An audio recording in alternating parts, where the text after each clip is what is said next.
विद्यार्थी मित्रों, हिंदी साहित्य को चार काल में विभाजित किया गया।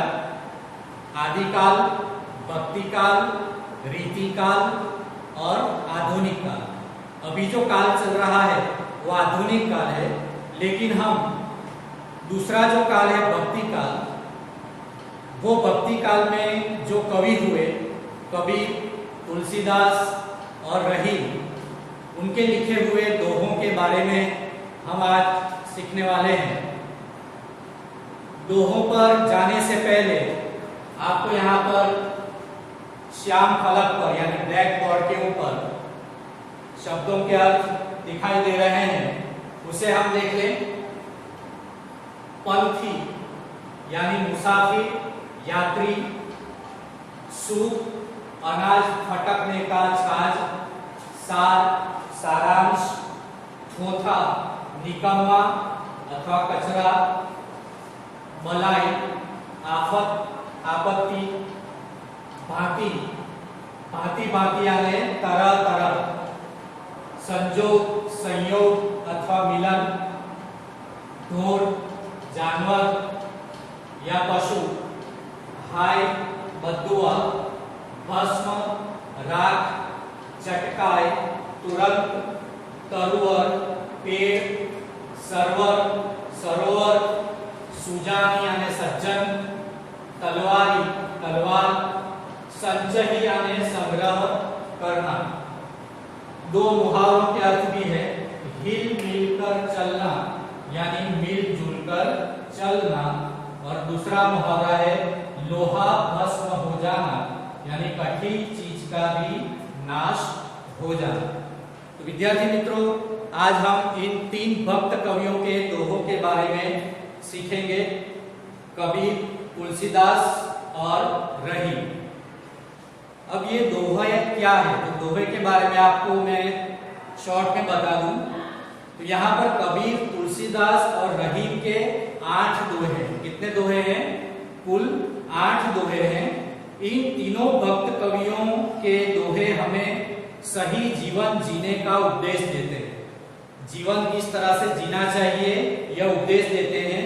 ये दोहे व्यावहारिक दृष्टांतों के माध्यम से हमें सहज रूप से जीवन, लोक व्यवहार, गुण, स्वभाव, नीति रीति आदि का परिचय देते हैं।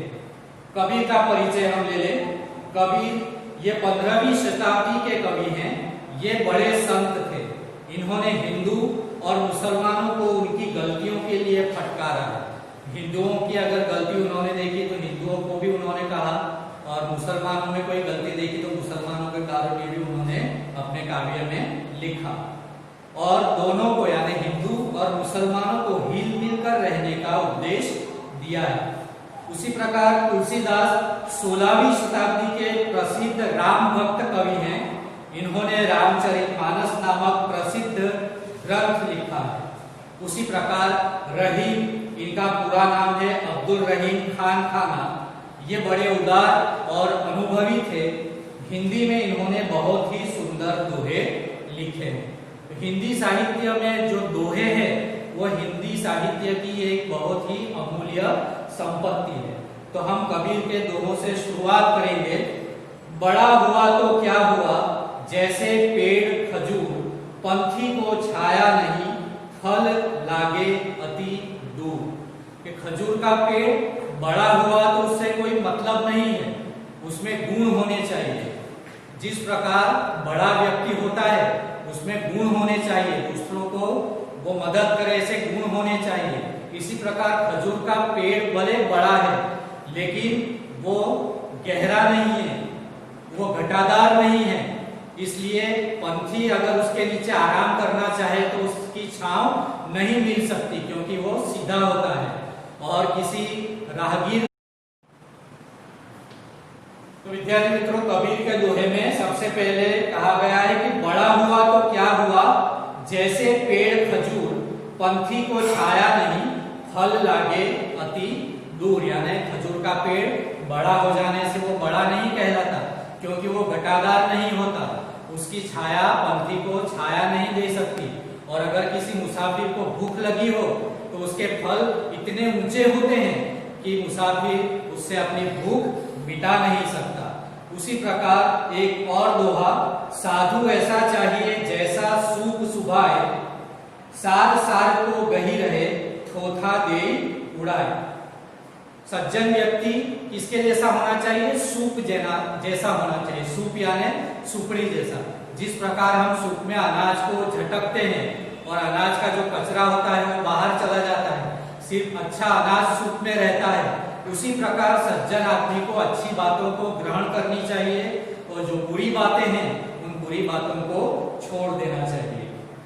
उसी प्रकार तीसरा जो दोहा है वो लालच के बारे में उन्होंने लिखा है कि आदमी जब लालच में पड़ जाता है तो किस तरह से फंस जाता है, बाद में उसका निकलना मुश्किल हो जाता है।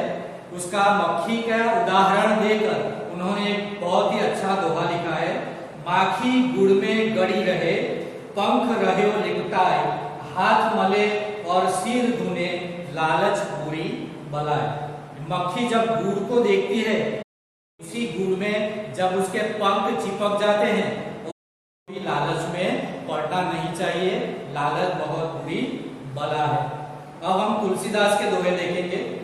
तुलसी इस संसार में भांति भांति के लोग, भांति भांति यानी शब्दों के अर्थ में मैंने कहा कि तरह तरह के अलग अलग लोग रहते हैं।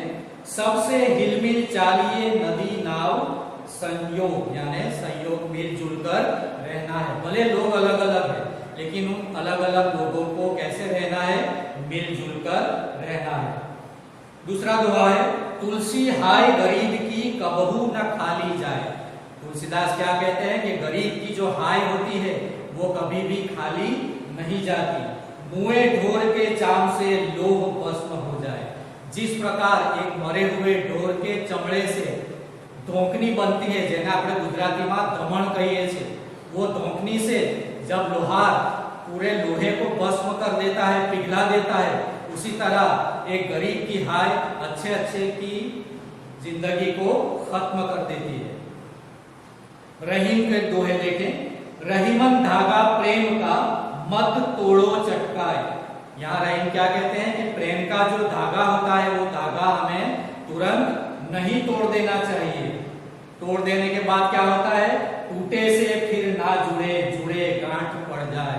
वो धागा जुड़ तो जाता है लेकिन बाद में उसमें जो गांठ होती है वो गांठ दिखाई देती है। उसी प्रकार एक बार जो अच्छे संबंध बिगड़ गए, दोबारा उसे जोड़ तो लिए जाते हैं लेकिन पहले जैसी जो मिठास होती है वो मिठास नहीं रह पाती। उसी प्रकार एक और बहुत ही खूबसूरत दोहा, तरुवर फल नहीं खाते हैं। तरुवर यानी पेड़, पेड़ अपने फल खुद नहीं खाते। सरवर पिय ही न पानी, और सरोवर या नदी अपना पानी खुद नहीं पीती। कही रही पर काज ही संपत्ति संचही सुजानी। उसी प्रकार सज्जन व्यक्ति अपने धन दौलत का संग्रह अपने लिए नहीं करता बल्कि किसके लिए करता है? किसी और को मदद रूप हो सके इसके लिए अपने धन संपत्ति का संचय या संग्रह करता है। रहीम का अंतिम दोहा, रहीमन देखी बड़े को लघु न दीजिए डारी। रहीम क्या कहते हैं कि बड़े लोगों को देखकर छोटे लोगों को नजरअंदाज नहीं करना चाहिए। जहां बड़े लोग काम नहीं आते वहां पर कभी कभी छोटे लोग भी काम आ जाते हैं। रहीमन देखी बड़े को लघु न दीजिए डारी, जहां काम आवे सुई कहा करे तलवारी। बहुत ही अच्छा कहा है कि जहां पर कपड़े सीने के लिए सुई काम आती है वहां पर तलवार काम नहीं आती। इसलिए बड़े व्यक्ति को देखकर छोटे व्यक्ति का त्याग नहीं करना चाहिए। तो विद्यार्थी मित्रों, यहाँ पर जो मैंने दोहे समझाए वो आपको अच्छे लगे होंगे, समझ में भी आए होंगे। इसकी वीडियो भी मैं आपको सेंड करूंगा, उसे बार बार रिपीट करके आप देख सकते हो। अगले क्लास में हम इंशाल्लाह मिलेंगे। अल्लाह हाफिज।